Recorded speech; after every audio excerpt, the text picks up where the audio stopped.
So our opposition really does not know how to listen, because they already have all the answers.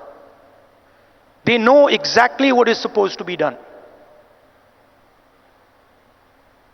And this is completely flawed, because it is the people who know what has to be done. And if there is one thing that we have failed at with all the social media and all the modern communication methods, it is that we have, as politicians, failed to deeply listen to what our people are trying to tell us. And this is the space where we can really operate, because our opponents have completely vacated this space. They're not there. They don't exist there. The second thing I learned, even more powerful than listening properly, on the yatra, it suddenly struck me, something struck me, that when it comes to people I'm close to, my mother, my sister, my friends, I'm very comfortable using the word love. And it struck me that I'd been in politics since 2004. And I never ever used or expressed love to anybody. So I was saying to people that I want to help you. I was working hard to help people, but I was not expressing the reason I was working. And so on the yatra, I started to do so. Little girl came up to me running, and she said, "Uncle, I love you." And I'm like, that's interesting. Why have I never said this before? Why have I never used this narrative that is the central narrative and the reason for what I do? And so I started. I would listen, and then I would use the frame of love and affection, and I would tell people that, you know, I love you very much. And something quite amazing started to happen. Till the yatra,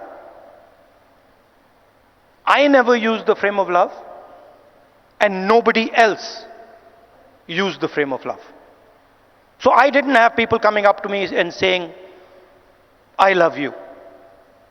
And since I started using the frame of love, since I started saying to people these sort of uncomfortable words, that listen, I love you and that's why I do what I do, that's why I work, suddenly they started to respond. And today, in public meetings, on the street, people will stop me and say, "We love you, I love you." And the powerful thing about that is it starts the conversation at a place from where it's very, very easy to operate. Often we think that we are going to connect to people indirectly through policy, through the future. We'll help you with your children's education. We'll help you with finance. And there's a place for that. But there is also a way to connect directly to the persons present. Directly saying to them that the reason I'm standing here and the reason I'm doing what I do is because I have affection, love and affection for you. And it has completely changed my politics. It has made my life so much easier. It has made my ability to connect with people so much easier, I cannot tell you. On the yatra, we got a slogan.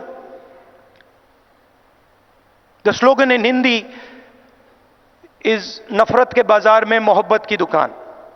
which people who understand Hindi will speak, will translate. But what it basically means that is that in a marketplace of hatred,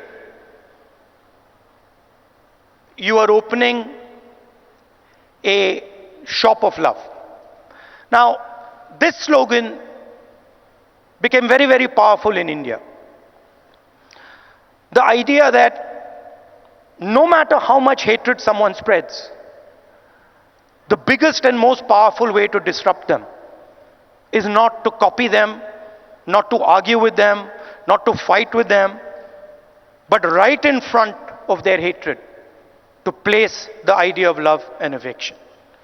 So that, I think, is a framework, a potential framework for our politics.